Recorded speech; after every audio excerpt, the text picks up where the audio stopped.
Naghahanap ka ba ng Aqua di Gio Profumo alternative? Yung quality ang juice pero affordable. Sa video na to, pag-uusapan natin ng isang quality pero affordable na alternative for Aqua di Gio Profumo. Latafa Sukraat. Kilala ang Latafa sa paggawa ng perfume clones na tumatatak sa mga fraghead dahil sa kalidad at sa affordable na presyo. Dito nga sa channel, Latafa yung unang video na ginawa ko eh. Nasabi ko bang 1,000 pesos lang to for a 100 ml bottle. Tsaka ang ganda ng bote niya, mabigat. Yung Profumo, maabot na sa 10,000 yung presyo. Minsan mas mataas pa. Reminder lang honest review ulit to. Dito pa lang sasabihin ko na better pa rin yung OG. Pero i-explain ko rin kung bakit sulit na alternative si Latafa Sukraat. Pag-uusapan natin ng note breakdown, scent transition, performance, wearability, age suitability, at isasama ko na rin yung similarities at differences nito sa Aqua di Gio Profumo para mas masaya. For the note breakdown, ang top notes niya ay bergamot at ginger, middle notes, lavender and violet leaf, base notes, musk, sandalwood at amber. Sa initial spray, bubungad yung bright at fresh na opening nito. May sharpness din which may be off para sa ibang tao. Pero yung sharpness na yun hindi naman super sharp. Medyo-medyo lang. After a few minutes, hihina na yung zesty opening. Nagiging powdery na fresh at ang kalmado, ang relaxing ng vibe. Sa dry down, lalabas na yung musk, amber. Sa dry down, lalabas na yung musk, amber at sandalwood na nagbibigay ng depth at warmth.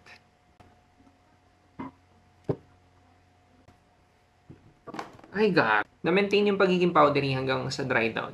Pag naamoy mo siya, very obvious yung similarities. Yung pagkakalapit dun sa scent DNA nung Aqua di Gio, saka yung Aqua di Gio OG saka yung Aqua di Gio Profumo. Pero para sa akin, mas malapit yung amoy niya sa Profumo. Kumbaga yung overall amoy, tsaka performance niya, parang nasa gitna ng Aqua di Gio OG, tsaka Aqua di Gio Profumo. Pero katulad nga nung sinabi ko, para sa akin, mas malapit siya dun sa Profumo. Ano ba ang difference ng Sukraat kay Aqua di Gio Profumo? In terms of scent profile, lighter si Sukraat. Si Profumo kasi richer tsaka deeper. Parang mas madaming layers nung scent na naamoy mo. Kumbaga parang ang kapal nung scent profile niya. Sa opening, more on zesty vibe si Sukraat. Si Profumo kasi more on aquatic. Although pareho silang fresh, may pagkakaiba lang dun sa atake kung paano pinresenta yung pagiging fresh nila. Sa mid, si Sukraat leans floral. Si Profumo leans green tsaka herbal. Sa dry down, si Profumo may incense base. Ito yung rich, smoky vibe na meron si Profumo na wala dito kay Sukraat. Pareho silang may noticeable scent trail na pareho ring nagiiwan ng clean and fresh vibe. Pero mas malakas ang performance ni Profumo. Kuha niya yung vibe ni Profumo. Kuha niya yung vibe ni Aqua di Gio Profumo. Pero overall, mas polished tsaka mas mataas talaga yung quality ni Aqua di Gio Profumo, which is expected naman dapat kasi ang laki ng difference nila sa presyo eh. 1K, 1K si Sukraat, si Profumo nasa 10,000, lumalagpas pa sa 10,000. Longevity niya sa akin nasa 8 hours. Very good yun for a freshie matagal yun. Hindi kalakasan yung projection pero pwede na for a freshie. Sa Siege naman, nagiiwan siya ng scent trail na mapapansin. Very noticeable kapag naglalakad ka, mapapansin talaga yung amoy mo na naiiwan. At katulad ni Profumo, ang magiging comment talaga, mas mabango amoyin sa hangin kesa yung directly maamoyin sa skin. Pwede for daily wear, uubra rin sa formal. Pwede siya pang office, yes. Pwede rin siya ipangharabas kasi bagay siya sa weather ng Pilipinas. Bagay siya sa mainit. Age suitability, bagay siya for 20s and up. Sukraat in Arabic means knowledge. Hindi ko rin alam kung ano kinalaman nandito sa pabango na to.